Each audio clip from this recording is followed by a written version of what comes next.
Is retro game collecting dead?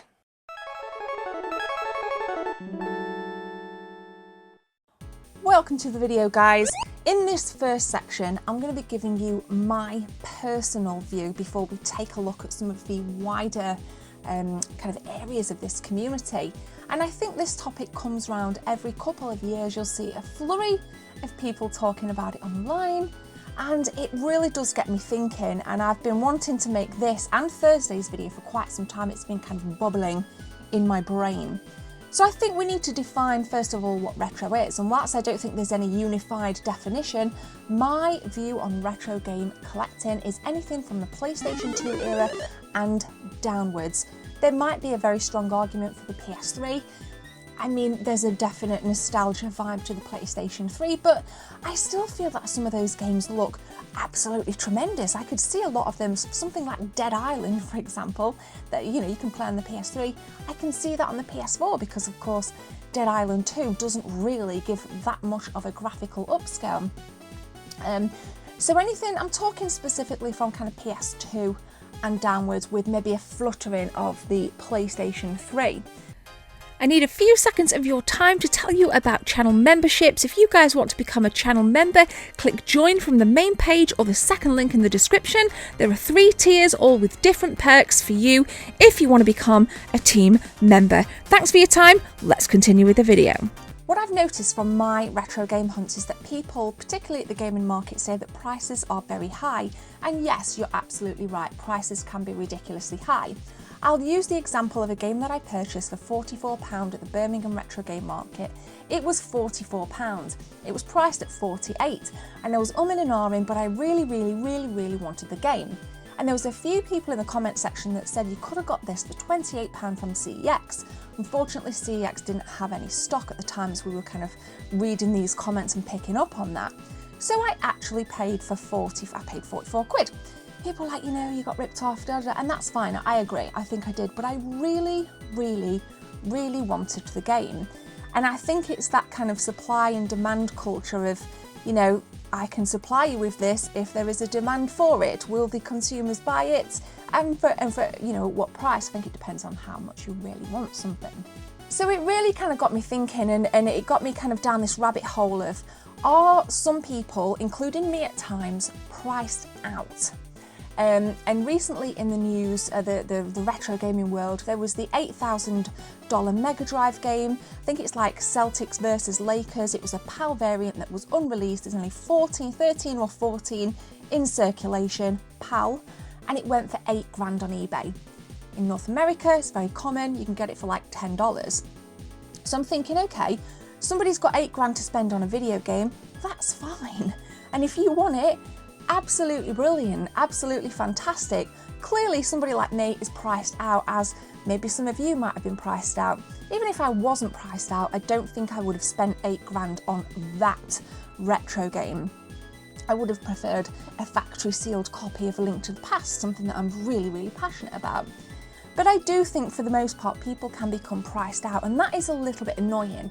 But I think the mistake people are making is to kind of almost convince themselves that being priced out is that retro gaming collection is dead. And I think that's quite a black and white way of looking at it, because I don't think it's dead. I personally feel that it's very much alive. What with the rise in all the gaming markets, they're kind of coming back thick and fast in 2023.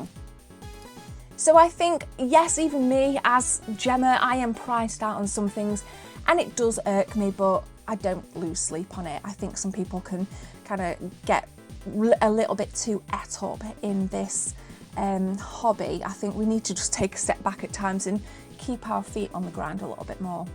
I'm also a member on a lot of Facebook groups, and I do see a lot of people selling off their collections.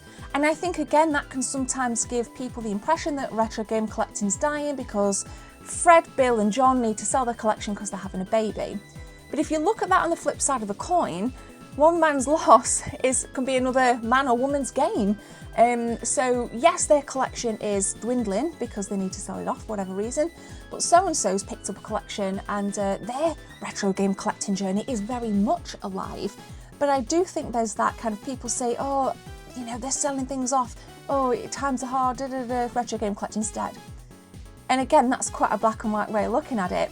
But that leads me nicely onto my next point, because what I see a lot of is that these big collections are being absorbed by resellers.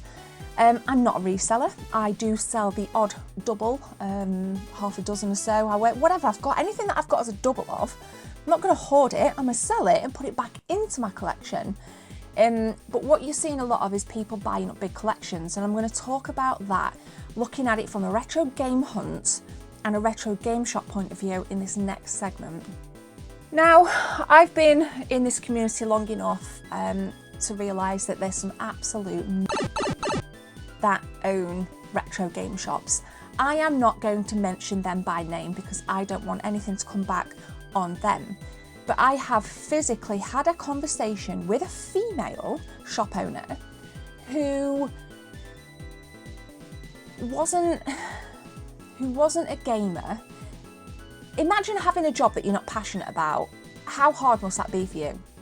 She wasn't passionate about retro games, but owns a video game store. And literally, it irks me a bit because I'm so passionate about it that I think it would be a blessing to own a video game store, and I would be so passionate about it, probably too passionate about it, for my own good. So I think the issue with people like that, the people that are in it for profit rather than passion, I do think ruin retro game collecting for the likes of me, for example. I can't talk for you, I'm going to own exactly what I'm saying here.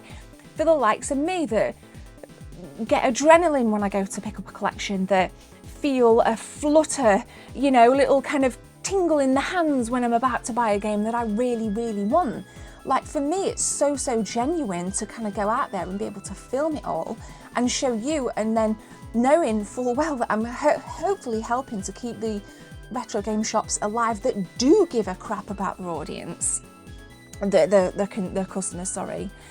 So I think some traders out there, and I've used that one incident, but I've come across a lot of shops that I will never go to, that I would never film in, because I know the little scams. I'm just going to park it there, but rest assured, the shops that I go to on my retro game hunts are the ones that I would endorse. If I didn't want to endorse them, and I did happen to go out on a retro game collection and I found it an just unruly experience, I tell you. So yeah, you're getting all these people selling off their collections, traders are buying them up.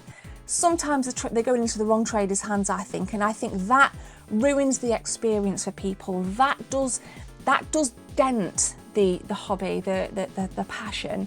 If there's one thing I am here, it's like I wear my heart on my sleeve. I'm passionate and I love what I do. I love it, and I'm not stopping anytime soon.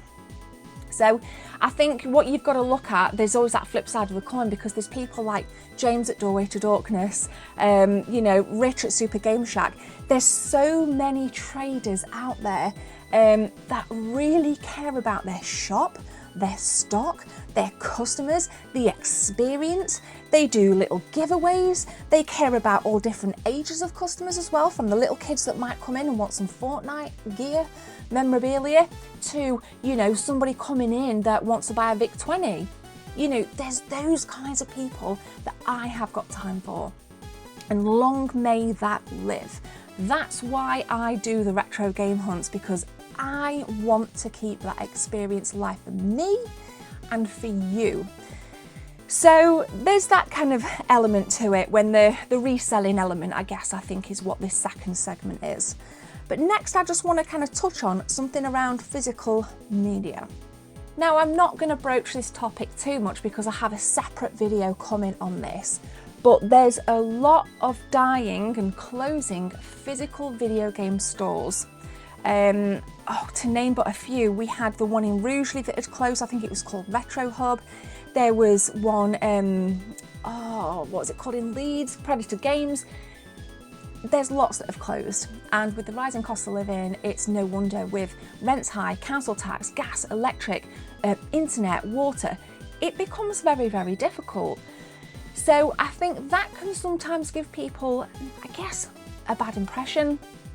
But there's also a lot out there, and there's a lot that I want to get to that you may never heard of. So I don't want to talk about that too much because, like I say, I really want to dive into that more on Thursday's episode. So this next segment is about how to collect. How can you overcome that retro game collecting is dying mindset? Well, if we're looking at PS2 and backwards, you can still find bargains out there. And I've said this once before, your first port of call is always going to be a good retro game shop that cares about your experience. If you can't access a retro game shop for whatever reason, you can buy games online. Most of your reputable retro game shops, and this is a big one, I'm going to talk about this, most reputable retro game shops will have a working website. A big no-no or red flag for me is if a retro game shop doesn't have a working website, or if they do, it's dated and the stock is, that is a massive thing, because after COVID, a lot of people are buying physical media online still. So if you can't access Doorway to Darkness or your Game Smarts or whatever it is, you can through the website. So just kind of, bear that in mind. But in terms of how to collect, there's still lots of really good PlayStation 2 games, PlayStation 3, I said I'd kind of touch on that as well, that are really, really cheap. Now, we have to address the elephant in the room here, and that is CEX. So for those that, if you've been living under a rock or maybe you're in a different country, CEX is a chain, it's actually a franchise, but it is a chain of electronics store up and down the United Kingdom. You can get anything from NES games right up to PlayStation 5 games. So you can get good bargains in there, and I've covered lots of videos where I've really disliked my experience in CEX, but then I've really enjoyed my experience in CEX. So keep an open mind. Just because one CEX isn't that great doesn't mean to say they're all going to be terrible. So I always like to dip in them if I'm in a different city for work or whatever it is. I will dive in, I will check it out. If there's nothing I want, I won't buy it. It's as simple as. So keep an open mind when it comes to your chain stores, because there's not that many of them left.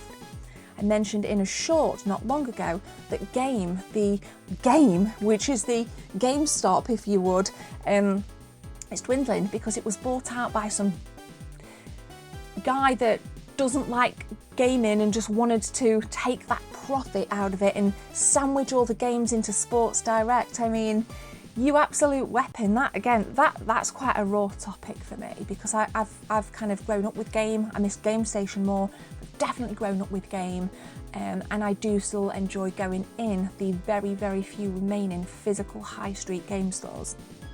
So you need to kind of be careful where you go, but definitely keep an open mind. Check if your retro game shop has a website. Definitely support them, because it is expensive to run a retro game shop. It's even expensive to run a website, believe you me. So support your retro game shops where you can, because the conclusion is retro game collecting is not dying. It's changing, it's evolving. It might not be evolving to your standards, it definitely might not be evolving to my standards, but it's evolving. And I think if we move with it, we can all continue to enjoy it for many more years to come. Would I like price drop on some things? Of course I would. Who doesn't want to save a few quid? But I have to be real, and you have to be real too. It's not always going to work out in our favour. So sometimes you've got to just dip a little bit deeper into the pockets if the money allows you to do so, or maybe even trade some stuff, get some store credit anywhere. So we've looked at my personal views, we've touched on physical media, we've touched on supporting retro game shops, being priced out. Retro game collecting is not dead. Thank you so much for watching. I'm looking forward to diving into the comment section and looking at some of your views, thoughts and comments. Maybe you agree with me, maybe you disagree. If you disagree, let's keep it mature and we can have a constructive conversation in the comments. But for now, it would massively help me out if you guys could hit that subscribe button. If you're kind enough, you can throw a couple of quid to the channel and you can hit join. There's different tiers, different perks, whatever it is you want to get. But if not, I'll see you out there in the social media metaverse. Take care. See you soon.